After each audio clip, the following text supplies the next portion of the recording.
2. Yep. Okay, so starting at chapter 1, right? Yeah, we're starting on chapter 1, bro. Okay, bro.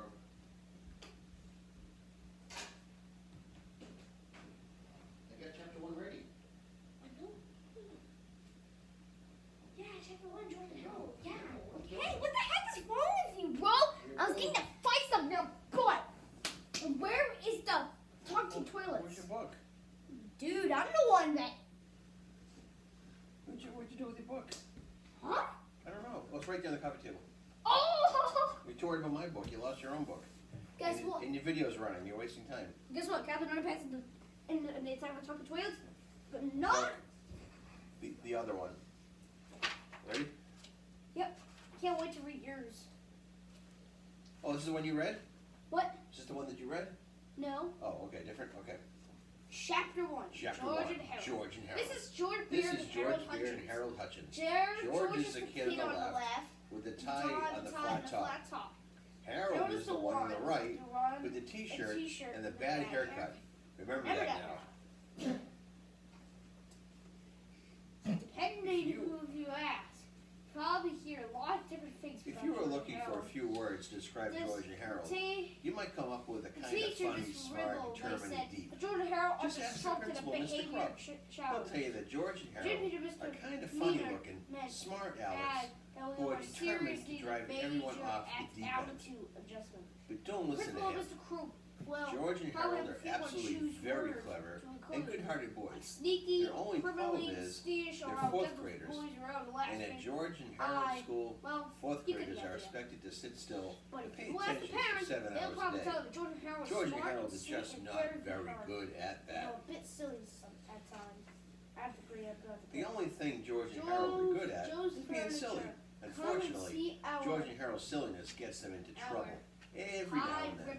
Sometimes it gets them into a lot of trouble. And one time, it got them into so much trouble, it almost caused the entire Earth to be destroyed by an army of giant evil zombie guards. But before I can tell you that story, I have to tell you this story. Chapter 2, The Evil Space Guys.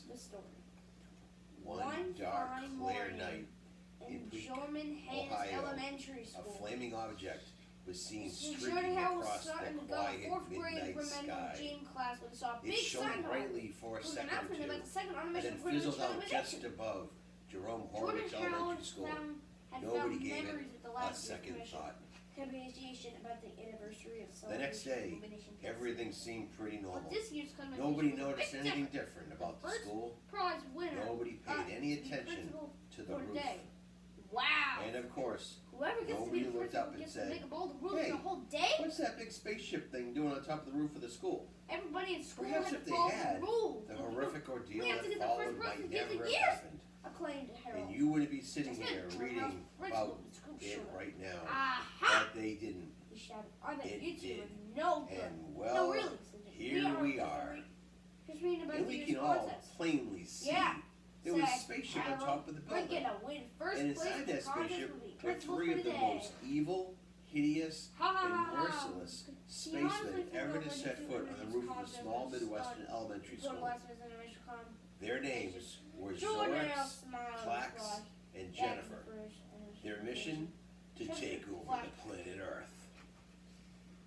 First, about 1 year said earlier, Zorax, all the faculty episodes of the joint we must find a way to infiltrate the school.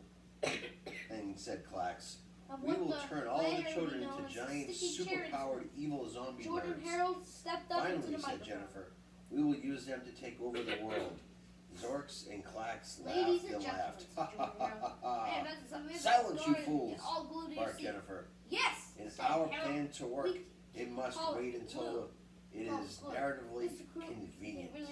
You're not In the meantime, we will watch their every move. He should have on said the our microphone went from Trino Harold, Clubs. but the chat stop up, School. Trino Everyone Clubs. in Geneva laughed. But school Early the said same morning, Miss George and Animal Harold were sitting stand up and remove in their Mr. 10:15 Coop's a.m. chair science from the class pants. making silly noises. Her chair stood up with her too. George Everyone bowed in softly Geneva without laughed moving his hard. lips. Other teachers Growled stood up Harold and you guessed without opening his mouth. stuck to the chairs. There it is again. Everyone in the explaining audience, their however, science science teacher, Laughter. mystified. One I kid stood up to distinctly the heard a bathroom. cat and a dog in here. Her She chair didn't stood hear and covered up anything, as well. the children said, The audience trying not covered to up laugh. so hard. They ugly shut their chairs and suddenly the laughter I stopped. must be hearing things, Everyone in mystified, the whole worried. school was glued to Maybe their you should seats. go see the doctor, said George, with concern. You see, I while can't, said it was mystified. true that Today is the Jordan day of the Harold big Dark volcano invented the experiment. They had The invented a new kind children of all glue. groaned. But simply Mystified, mixing science rubber experiments were cement usually the most idiotic things on earth. They almost never worked and were always boring. But today's experiment was different. Mystified brought in a large, fake-looking volcano that had been made out of paper mache. He filled the volcano with a box of ordinary baking soda. What? Baking soda is also called sodium bicarbonate, explained Mr. Fide. No. Huh? Said Mr. Fide. Did any of you children just hear that? Never mind. Mr. Fide opened up the bottle of the clear liquid. Now watch what happens when I pour vinegar into the baking soda, he said. It would be hard to top that.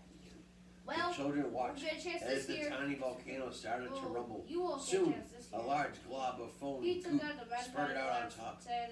The goop poured over the desk and dripped onto the floor, creating a huge mess. Oops, said Mr. Fide. I guess I used too much baking soda. George and Harold were stunned.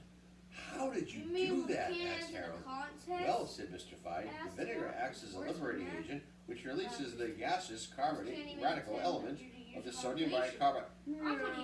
Huh? Mr. Fide paused. Mr. Excuse me, children, I've got to go see a doctor. How will you do now? Mr. Fide put on his coat and hurried out the door.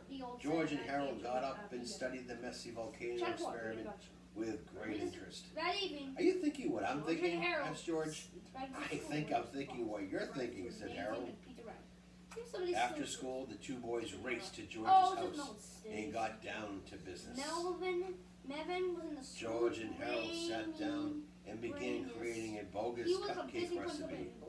We'll just add a box of baking soda, a box of vinegar, in this recipe, said George. And whoever makes these cupcakes will get a big surprise. Let's add 2 boxes of baking soda and 2 bottles of vinegar to the recipe, said Harold. That way, we'll get an even bigger surprise. Good idea, laughed George.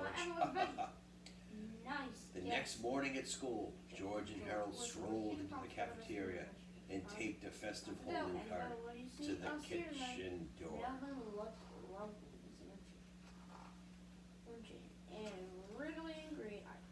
Soon the lunch ladies arrived. Oh, look, said Miss Grant, the head lunch lady. Today is Mr. Krupp's birthday, and he'd like us to make a batch of cupcakes just for him. Isn't he that cute? I've got an idea, said the cook. Miss DuPont, why don't we surprise him and bake cupcakes for the whole school? Good thinking, said Miss Cream. Let's see now. This recipe serves 10, and we have about 1,000 students and faculty in the school. So we'll need 100 eggs, 150 cups of flour, 200 boxes of baking soda, 7 quarts of green food coloring, 50 sticks of butter, 150 cups of sugar, and let's see, oh yes, 200 bottles of vinegar. Mr. Krupp's birthday crispy cupcakes. Mix flour and sugar and continue baking. The lunch ladies scurried about, gathering everything they needed. They dumped the eggs, food coloring, milk, and baking soda into a large vat and began to mix thoroughly. Then somebody poured in the vinegar. Note, please shake this book back and forth uncontrollably when you read the following word, and shout it as loud as you can. Don't worry, you won't get in any trouble. Kabloosh! Soon the machine began to vibrate and hum loudly. A giant wave of green goop crashed through the cafeteria doors and splashed down the halls, swallowing everything in its path. Said Harold. Books, bags, bulletin boards, lunch boxes, coat racks, and trophy cases. Nothing can stand in the way of the gigantic green glob goo. It traveled down the north, east, and west wings of the school, covering everything from drinking fountains to the text on this page. It squished into lockers and squashed down the stairs. It